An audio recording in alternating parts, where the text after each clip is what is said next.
What's up, what's up, what's up, everybody? Welcome to Sales Remastered. Hopefully you guys can hear me okay. And woo, ready to start November 1st. I've got an exciting live stream for you guys. You know, as mentioned, the content that I'm going to cover today is going to be a little bit different from what you normally see on at Sales Remastered, whether it's on YouTube or it's on the channel, whether it's on Facebook, Instagram, or what have you. And it's going to evolve around unknown mistakes that I believe loan officers are making. And these mistakes are not only costly to their overall production, but ultimately it's something that we can be proactive about and stop, because I do share a lot of content on the channel of what to do, how to do it, and certain techniques that you can implement in your day to do it better than maybe the method that you're using right now to generate the results that you desire. And I thought about it, and I think that it's also just as important to kind of expose some of the mistakes that I've seen and that I've made. And so I'm not saying that I'm perfect by any means. I'm telling you that these are the mistakes that I also once made. And if you can relate by witnessing these mistakes, or at least understanding what these mistakes are, and you're making these mistakes, you can now implement a solution to resolve those same mistakes. And so these topics that I'm going to cover today has somewhat of a frame to it.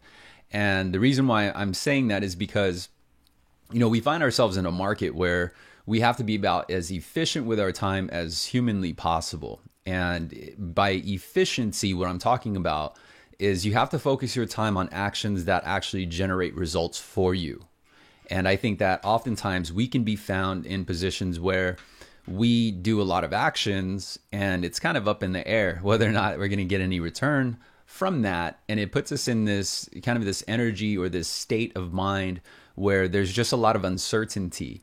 And I think that by making some small tweaks and adjustments to your current method, or at least your current, cycle of activities, then you can ultimately, put the odds back in your favor and give you somewhat of a competitive advantage over the rest. And so I want to start off with saying frame, right? Like, I believe that there's a way to frame the sale. There's a way to frame the close. There's a way to frame the conversation. And I believe framing has a great deal to do with how we position ourselves. If you think about framing, like when you're framing up a picture, it's all about kind of the positioning of that picture, right?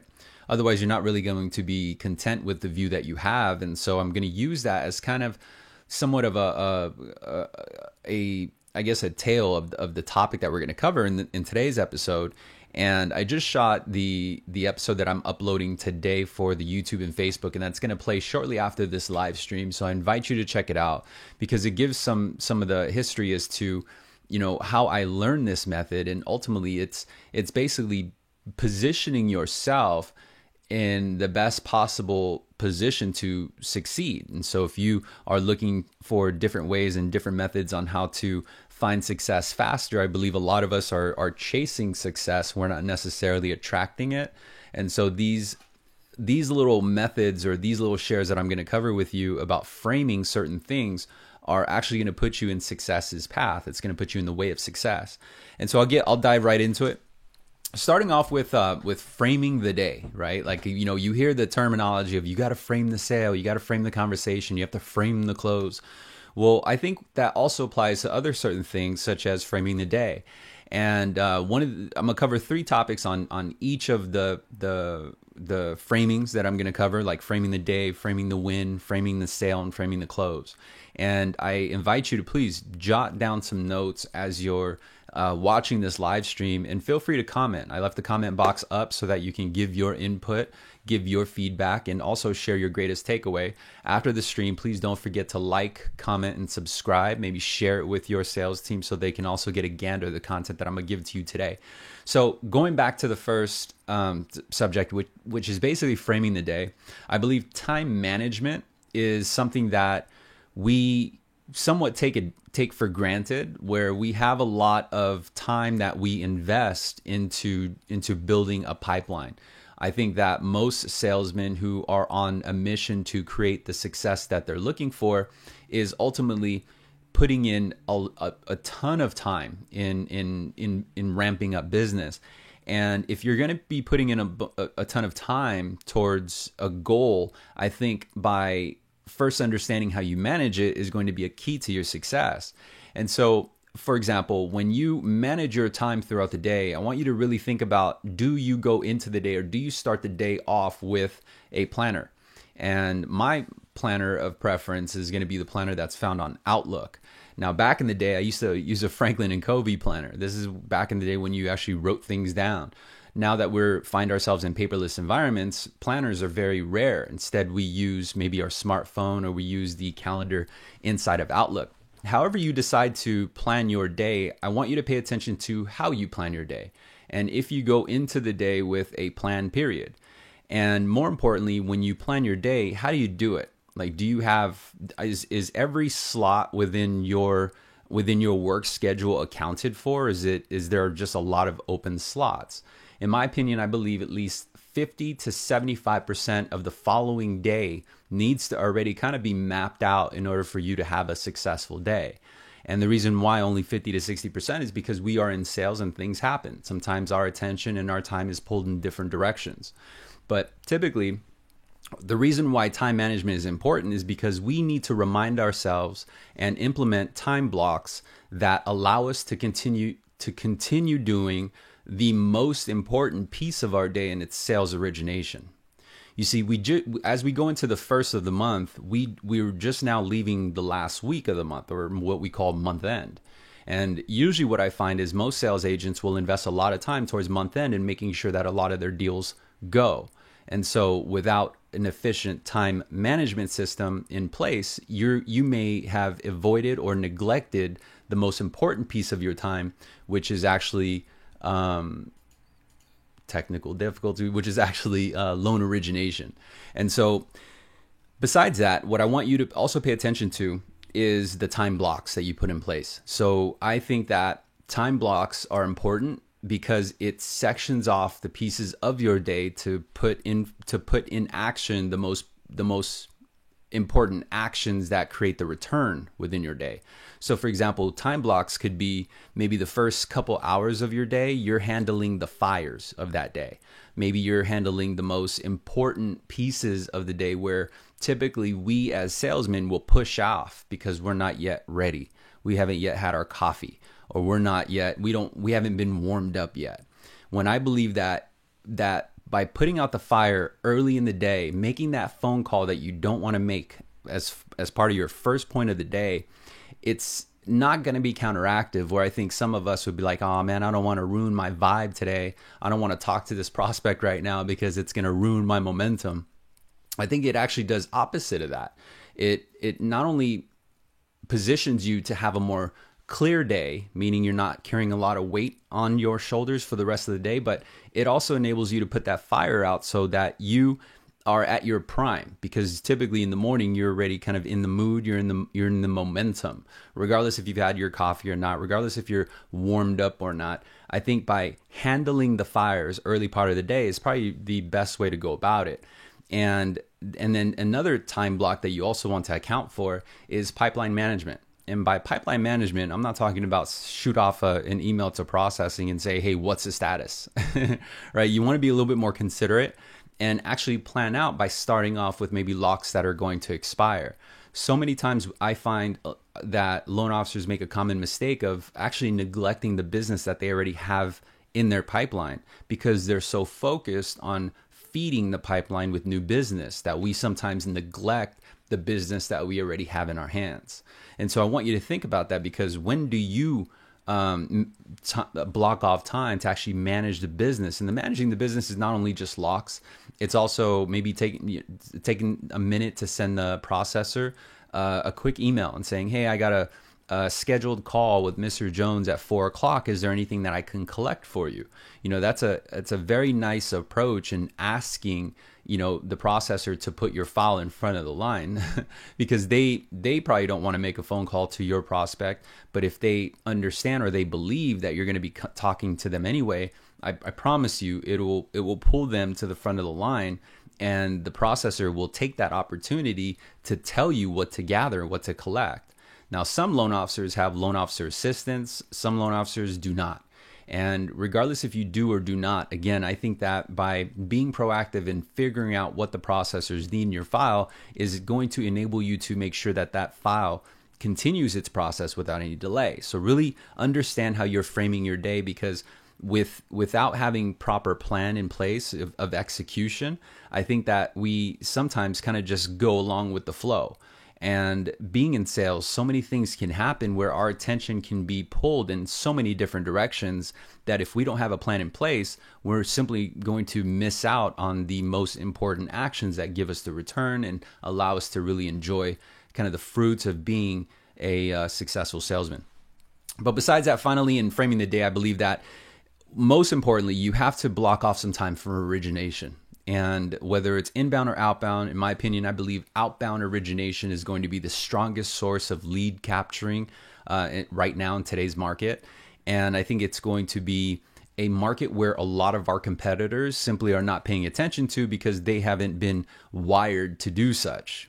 A lot of the salesmen or a lot of the competitors that we go up against came up in an era where they're hooked up to a dialer and they're kind of just waiting for the business. When we can take the opportunity to segment out parts of our day to invest into outbound dialing. And so, for example, if I knew that, my licensing was predominantly in the West Coast, or if I knew that I had licensing in the East Coast or Midwest, wherever it is, you want to pay attention to that particular time block in that time zone. And so if I do a lot of business within the West Coast and I live in the West Coast, my perfect time block would be somewhere between 5 p.m. to 7 p.m. And these are the sacrifices that we must make and must consider making if our true goal is to create the business that will lift us up to that next level. And the reason why I add that note in is because it is somewhat of a sacrifice that we perceive it as, because we don't want to give up our evening time. Maybe we want to go see our kids. Maybe we want to go see our family. Maybe we had a long day. And so we'll sometimes use that as reason to justify why leaving early or skipping out, because there's simply not a plan. But if you dedicate your time into important pieces of the day or parts of the day that's going to generate the most results, I promise you that the return on it will make it more than worthwhile. It'll actually ensure that you capture the attention that you need in order to properly sell as much as you want. So outbound origination is fundamental. It's key. And you might be like, well, Daniel, how do I get leads to do outbounds? Well, the leads are already in your queue. They're probably already in your loan origination system. More importantly, they're in your LMA. And these are just leads that you can follow back up on. Remind them that you talked to them a couple months ago. Like, hey, man, your file came across my desk today, and I got an idea. I want to run it by you, because a lot of times you're probably just going to leave messages anyway, and you want to leave a very captivating message. If you want to know a script that works phenomenally with voicemails, like a voicemail script or an email script, email me, help@salesremaster.com, and I'll definitely be sure to send you that video link. I left it on the channel. Some of you probably already caught it, but that voice message script is very powerful, and it's going to make them call you back because it creates this sense of curiosity and they want to know what you're talking about. So going on to the next portion of this live stream is framing the win. Like, how do you position yourself to win? And I believe it's about putting the pieces in place in order to actually put you in winning's way, in the way of winning. And a way to do that is knowing who your ideal prospect is. You see, when we have time blocks for origination, I think it's important to understand who our ideal client is, our ideal prospect is. And so, for example, in today's market, our ideal prospect isn't necessarily the person who just wants to do rate and term, right? Our ideal prospect is not someone with an 800 FICO score on a 15-year fix at 3.25%. We can't necessarily help them unless maybe finances have changed, has changed for them, and they need to really lower their payment. Then we can talk them into going to a longer term to maybe decrease their payment. And so that would be probably the only real benefit that we have. And so this is why it's important that you understand the art of doing outbound calls. Because if you're just hooked up on the dialer, typically you don't really have any control of figuring out who you're going to be talking to or engaging with. So the prospect that connects with you on that inbound call or that dialer could ultimately just be somebody who's already at a 3%, 30-year fixed, and they have perfect credit. They got 6 months living in the bank, no debt, right? And these are people that typically won't see the real value within the services that you provide. But another way to frame the win is knowing how to set your goals. You know, my team as well as myself, we have a daily goal. We don't just have a monthly goal. And I think setting your goals in the right way is going to enable you to reach them, but also surpass them. And so, for example, today you may have to go over your origination goals or your production goals with your manager. And I want you to pay attention to how you set those goals. There's two different ways. Number one is your internal dialogue, like how you set your goals. So if your manager asks you right now, you know, hey, what's your goal for November? You're either going to say, I want to close 10 loans, or you're going to say, I need to close 10 loans. See, the wording that you use when you say this makes a world of a difference. But more importantly, whatever your number is for that month, I invite you to break it down on a monthly basis. A daily basis. And so, for example, every single month typically has about 20 business days, assuming that there's no holidays in between, right? Like November, we have Thanksgiving coming up. So that might take away some of your business days. But what you want to do is you want to calculate on a daily basis what you need to do per day in order to hit your monthly goal. And so, for example, like my team has a goal of 20 originations. In order to do that, we have to break it down to a daily basis, right?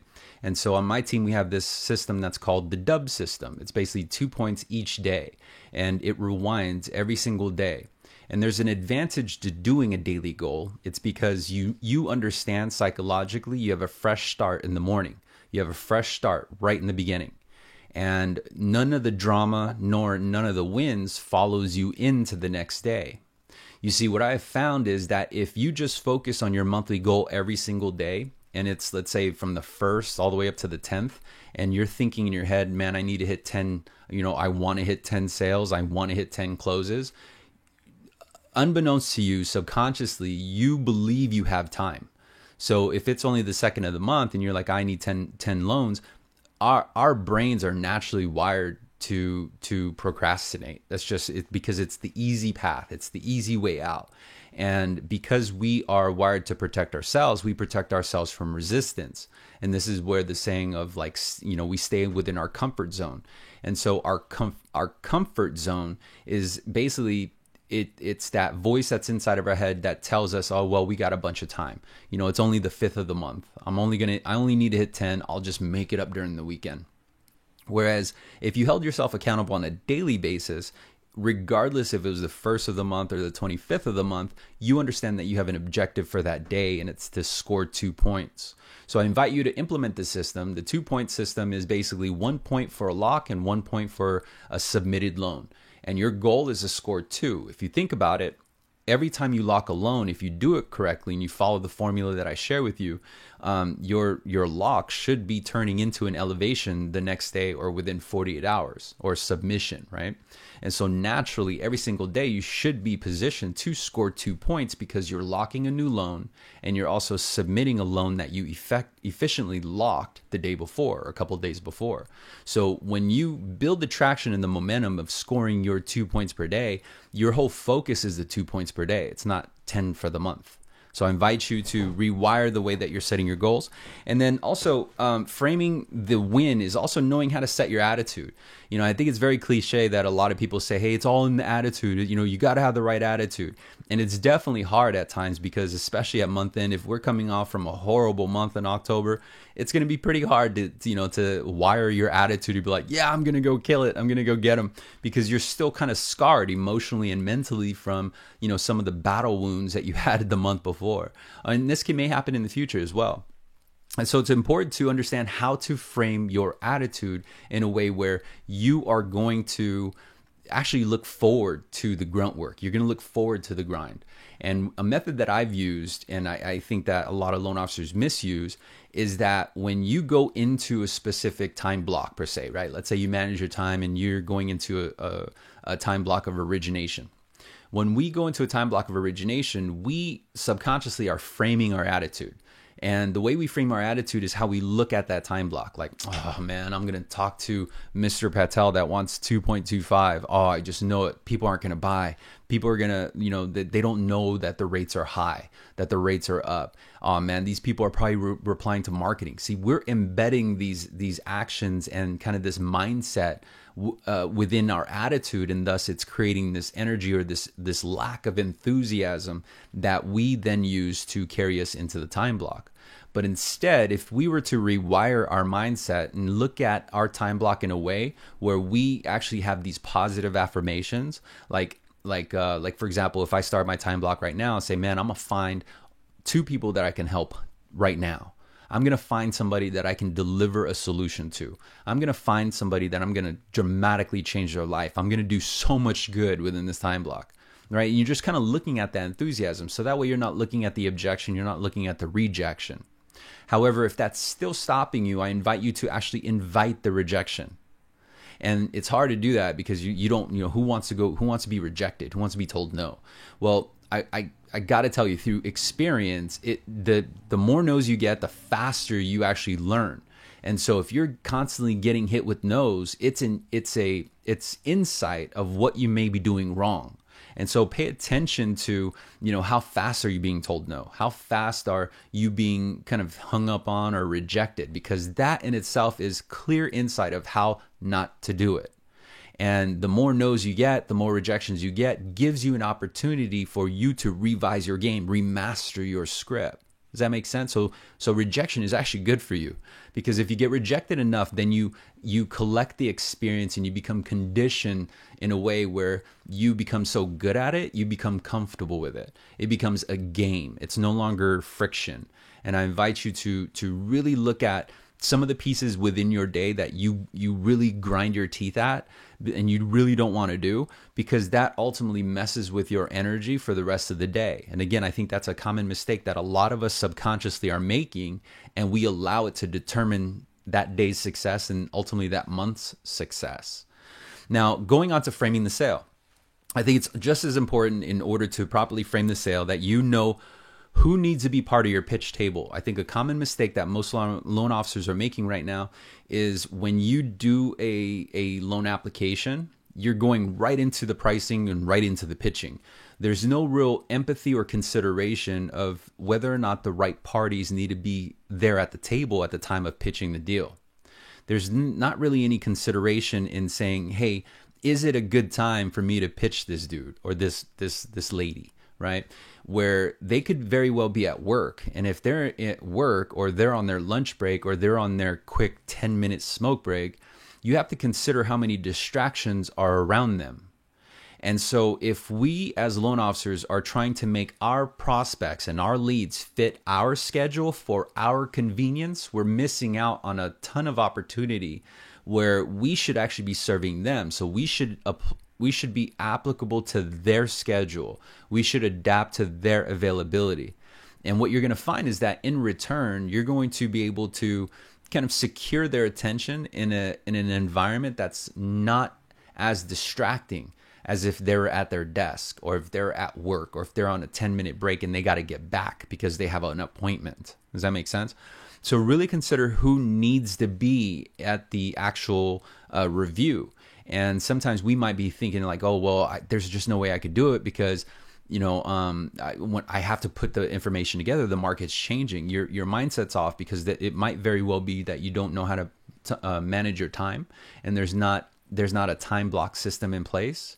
And so there should be time blocks, which typically is later in the evening, depending on, of course, what time zone you're focusing your business on. Because later in the evening is when you're going to get lesser distraction.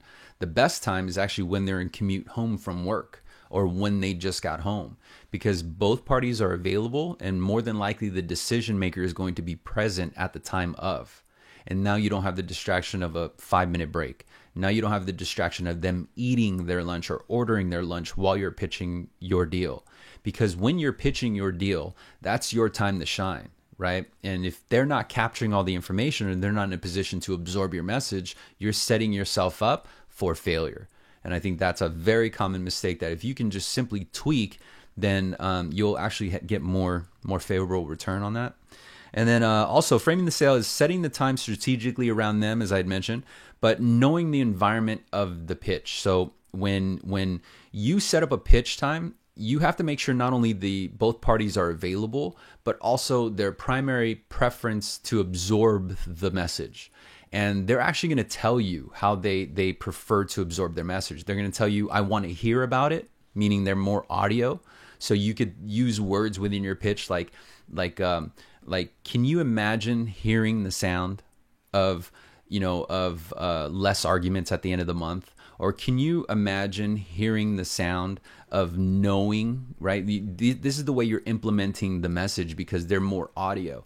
Whereas if they're more visual, you could tell, because they're saying, I want to see the numbers, or I want to see what you're talking about, right? It makes no sense. Like, how do I see words?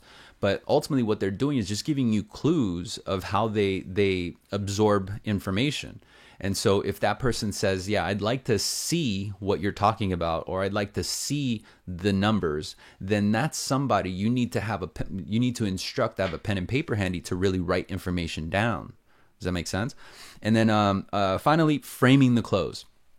When we go into a sales pitch, I think that we need to understand, and this is a common mistake, I think that a lot of loan officers make the mistake of selling too much on the pitch.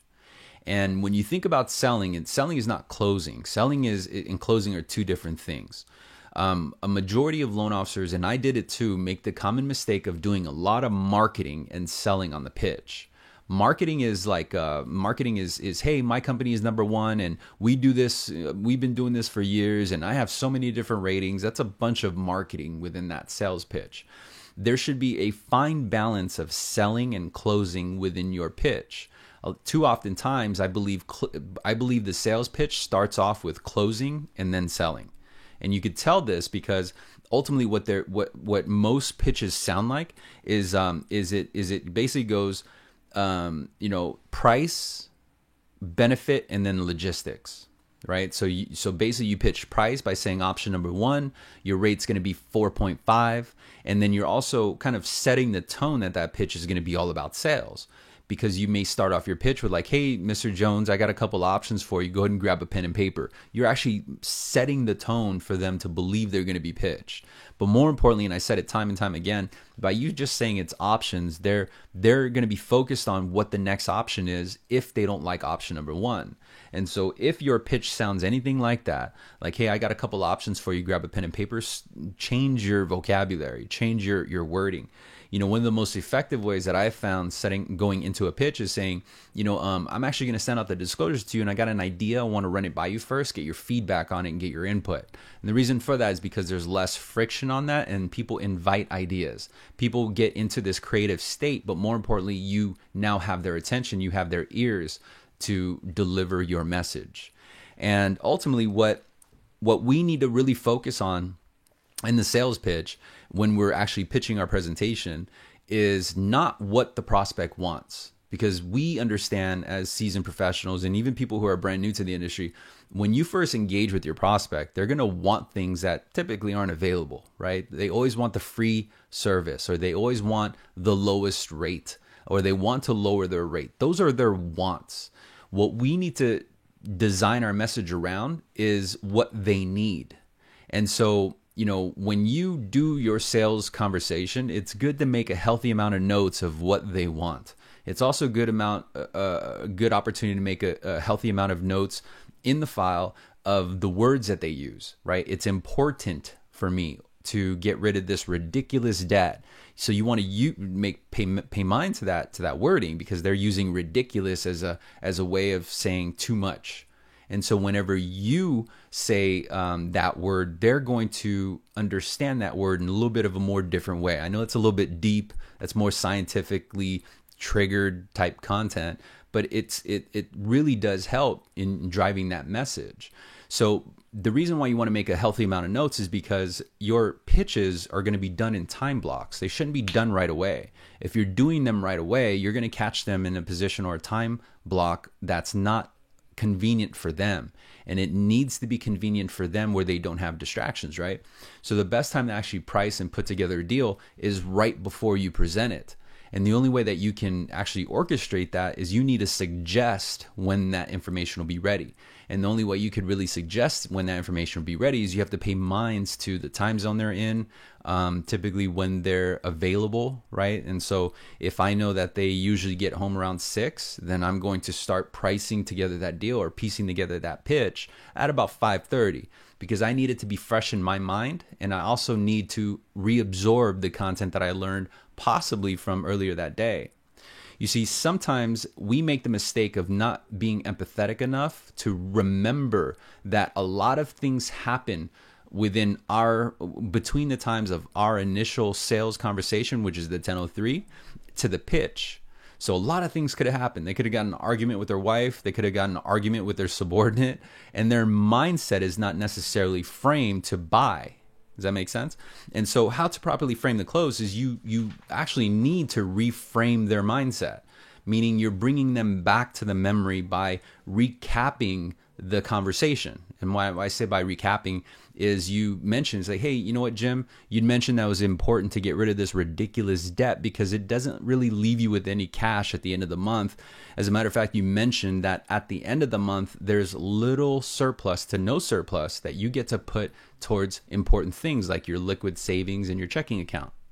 And so because you mentioned that you and Judy want to retire within 7 years, this is how you're reframing their mind. You're putting them back into a position of like, oh yeah, I did say that. Oh yeah, I did say that.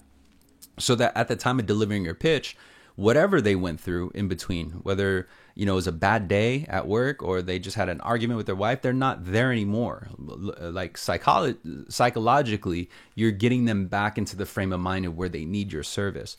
So really pay attention to that formula. And again, that formula is you open it up with an idea, you recap the conversation by basically showing them that you listened to them, and then you let them know that you discovered a solution for them. You go over the benefits, present the solution, and then talk about the logistics. Notice how none of that has price. None of that has interest rates. None of that has lender credit involved. All it has to do is with what they need, not what they wanted. Mind you, every single prospect is going to tell you they want a 2.1% 30-year fix. That simply is not available.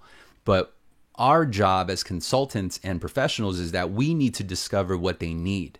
Does that make sense? So don't get discouraged if they tell you they want no cost services.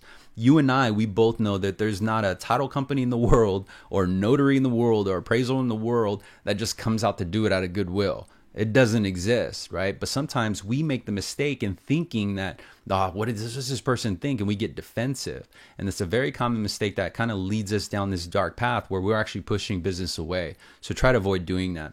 And then finally, I'll leave on this is how to really frame the close is you have to leave it with a sense of urgency. And I think that oftentimes I hear the mistake, and I used to make this mistake all the time, is I would give certainty to the prospect, too much certainty to the prospect at the time of close, meaning that, okay, I'm going to go and lock in your loan right now. We're going to be locked for 30 days.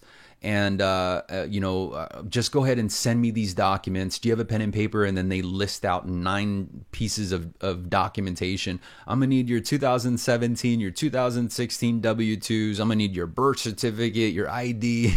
It's just a bunch of information. And I think that we, again, have this mistake that we make where we're actually making it harder for them to find this list of documents. Instead, we can revise our wording and say, hey, I'm gonna email you a quick short list of items, just a few items, right?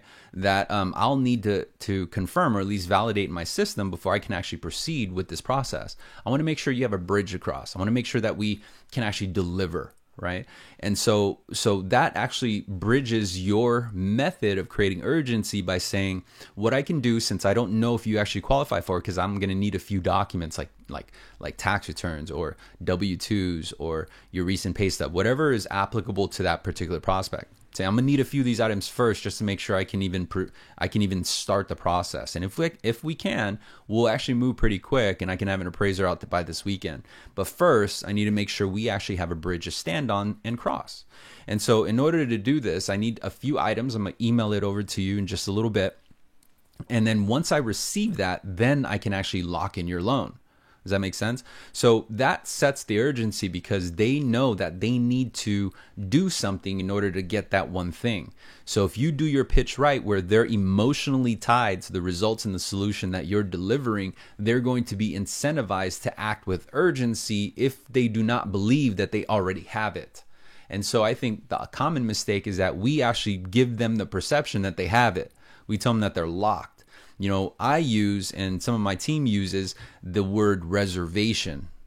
And there's reason for that, because we could say I could put in place a 24-hour reservation for you, but that reservation expires unless I'm able to validate a few things. So in order to protect yourself from changing market or from a higher rate or from lower lender credit, it's important that we protect your reservation. In order to do so, I need to validate those few documents within that 24-hour period. That makes sense. And then finally, if you have any, if that's awkward to say for you right now, all you have to do is practice. Fortunately, this live stream is being recorded, so you can always come back and revisit it. But I think that these are just common tweaks, little minor tweaks to the common actions that we all take as mortgage loan officers, that we can really make the right adjustments to, and it will completely change the course of our efforts. It'll completely change the course of our daily actions. And I think that a lot of us are investing a lot of time right now to build up the pipeline and generate the income that we generated a year ago, 2 years ago, 3 years ago. And I think it's more important now than ever to make better use of your time and be about as efficient as possible with your time. Because if you're just doing actions and you're just kind of going with the process without any real plan, without any strategy at all involved, there's no way that you're going to produce the same results. You see, we could have produced massive results 2 years ago because the market allowed us to. Well, the market's not allowing us to anymore. We actually have to make it happen. And in order to make it happen, we need to really expose these faults that some of us have, and have enough self-awareness, because it's just me and you. We got to have enough self-awareness to say, yeah, I'm kind of messing up on that. Or yeah, I could do better on that, and really own up to it, right? And take the time to really invest in learning the right formula. Speaking of which, yesterday ended the monster sale that I had. If you're on my email list, or if you've ever requested a copy of the free sales script, you've been receiving emails from me where I share a ton of content. And I just ended, it was a 5-day sale for the courses that I have at salesremastered.com. And what you're going to notice for a few of you, because I got you guys' message, is that some of you had problems with accessing the course. Like, you went onto the website, it just didn't allow you, and a lot of that had to do with the browser that you're using. So if you had issues in collecting the course or getting the course, I invite you to email me, daniel@salesremastered.com, and I'll keep the link and I'll send it off to you so that you could still take advantage of that sale. The sale ended yesterday, so it's no longer available online, but I want to make sure that because you took action and you were willing to invest in yourself, that you don't miss that opportunity. I already have, that campaign was so successful, and there's so many new students that are currently right now consuming the content that's going to help them level up their game. And I want to make sure that you don't miss that opportunity either, and you do get your hands on that course, because all this information I'm sharing in compact bites and sizes is really broken down into detail and will completely change your game and your results within that course. And again, that course is called the Banker's Closer Guide, which is basically your go-to guide in order to properly originate a sale, and close the sale. And then also the expanded course, which is called Banker's Formula to Six Figures. So the closer guide is actually within the six figures. So if you want to get the full spectrum of how to remaster your game and remaster your selling techniques and really learn the fundamentals of becoming a top producer, and you want to learn how to do it fast, invest in the Banker's Formula to Six Figures, because it already has the closer guide within it. So again, email me, Daniel at Sales Remastered, if you had any issues on acquiring that course, and I'll extend out to you the link that's no longer available online to make sure that you still take advantage of that monster sale. You have 24 hours to do so, otherwise it's right back to retail price. And quick heads up, I'm actually increasing that price in 2019 because the results are massive. And I think that having that introductory price for the first year allowed me an opportunity to create the momentum and also social proof that you could visit at any time on LinkedIn or Facebook at Sales Remastered. Just go to the review section. You can even go to the website and you'll see some of the reviews from some of the students that have already enrolled and already consumed or consuming the course as you watch this live stream.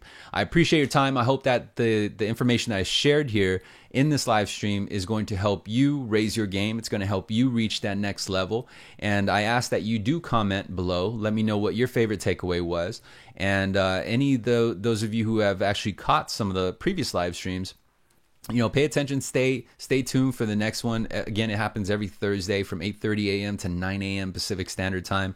I know oftentimes I go a little bit past that 9 a.m. mark, but I think it's all worth it. I think that the content, the information I'm sharing with you on these live streams, for you taking the time to invest into yourself, in return, you're going to learn secret hacks and secret cheat codes in order to get to that next level. And the fastest way to get to success is being mentored by someone who's already at that level. And that's why I'm so happy to extend this information to you, is because I'm already at that level. I'm fortunate and blessed to be surrounded by beasts within this game who are killing it at that level. And so these are the actions that we're doing. These are the minor tweaks that we do in order to produce the results that we get. And I want you to get them too. So again, I appreciate your time. Have you guys a great day. Remember, when you do set your goals, think about setting it on a daily basis, not just a monthly basis. And I promise you, you will surpass your initial goal. I'll see you guys on the next stream.